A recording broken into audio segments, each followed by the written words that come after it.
নমস্কাৰ বন্ধুসকল, আপোনালোকে চাই আছে pizza Assam help YouTube channel. বন্ধুসকল, ইতিমধ্যে ওলাই আহিছে আজিৰ কেইবাটা নতুন খবৰ। ইয়াৰ প্ৰতিটো খবৰেই হৈছে আপোনাৰ বাবে অত্যাধিক গুৰুত্বপূৰ্ণ, সেয়েহে ভিডিঅ'টো শেষলৈ চাই থাকিব। আৰু এই গুৰুত্বপূৰ্ণ খবৰকেইটা জনোৱাৰ আগতেই আপোনালৈ মোৰ সৰু এটা ৰিকুৱেষ্ট, যদিহে আপুনি এইটো ভিডিঅ'তে লাইক কৰা নাই প্লিজ এটা লাইক কৰি দিয়ক, কিয়নো আপোনাৰ এটা লাইকে মোৰ আগলৈ ভিডিঅ' বনোৱাৰ উৎসাহ যোগায়। আৰু এনেকুৱা ধৰণৰ নতুন নতুন ভিডিঅ' পাবলৈ চেনেলটো ছাবস্ক্ৰাইব কৰি কাষত থকা বেল আইকনটো প্ৰেছ কৰি ৰাখক, যাতে যেতিয়াই মই যিবোৰ ভিডিঅ' আপলোড কৰিম তাৰ নটিফিকেশ্যনসমূহ সকলোতকৈ আগত আপোনাৰ মোবাইলত যায়। ইয়াৰ প্ৰথম খবৰটো হৈছে আচৰিত কাণ্ড, এক্সৰে কৰোৱাতে যুৱকৰ কলিজা তোলাল এখন চুৰি। হয় বন্ধুসকল, আপোনালোকে ঠিকেই শুনিবলৈ পাইছে। দিল্লীৰ এগৰাকী 28 বছৰীয়া যুৱকৰ কলিজাত ওলাল এখন চুৰি। আচৰিত যেন লাগিলেও এই ঘটনা সংঘটিত হৈছে দিল্লীৰ আসামত। প্ৰায় 20 চেণ্টিমিটাৰ দীৰ্ঘীয় এই চুৰিখন অস্ত্ৰোপচাৰ কৰি ওলাইছে আসামৰ চিকিৎসক ডক্টৰ NR দাসে। চিকিৎসকগৰাকীয়ে সংবাদ মাধ্যমক জনাইছে যে ইয়াত জীৱনৰ প্ৰথমটো আচৰিত কেছ। তেওঁ লগতে জনাইছে যে বিগত প্ৰায় 15 দিন ধৰি লোকগৰাকী পেটৰ বিষ হৈ থকাৰ বাবে পৰিয়ালৰ লোকে তেওঁক এক্সৰে কৰাৰ পাছত এই ভয়ংকৰ তথ্য পোহৰলৈ আহে। ইয়াৰ 2 নম্বৰ খবৰটো হৈছে ওলাই যাব নালাগে, পলকতে হোৱাটছএপত কৰক চিলিণ্ডাৰ বুকিং। হয় বন্ধুসকল, আপোনালোকে ঠিকেই শুনিবলৈ পাইছে। কেৱল আপোনজনৰ খবৰ লোৱাই নহয়, এতিয়াৰ পৰা হোৱাটছএপ যোগে আপুনিও কৰিব পাৰিব চিলিণ্ডাৰ বুকিং।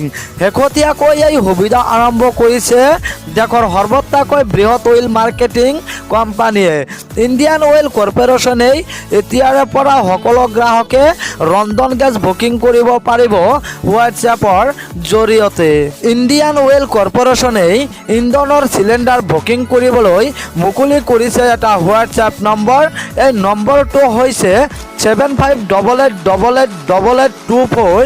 এই নম্বৰৰ জৰিয়তে গ্ৰাহকে বুকিং কৰিব পাৰিব প্ৰয়োজনীয় চিলিণ্ডাৰ।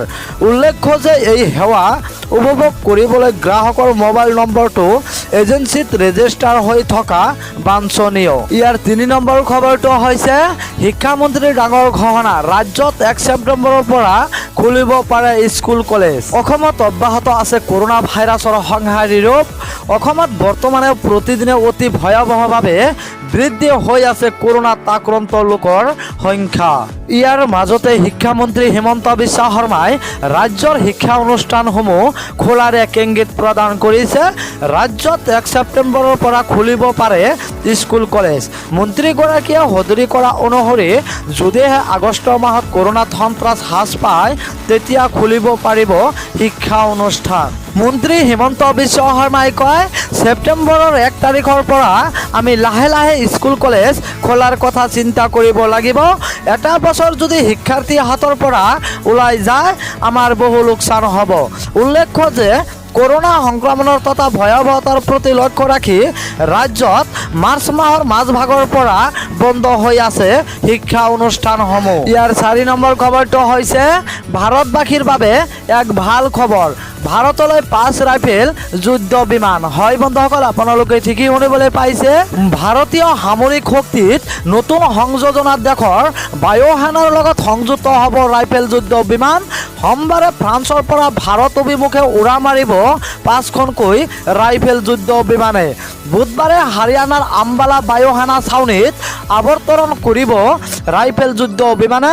ফ্ৰান্সত থকা ভাৰতীয় দূতাবাসে জনালে এই কথা। ভিডিঅ'টো শেষলৈ চোৱাৰ বাবে আপোনাক অশেষ ধন্যবাদ। Please subscribe my YouTube channel.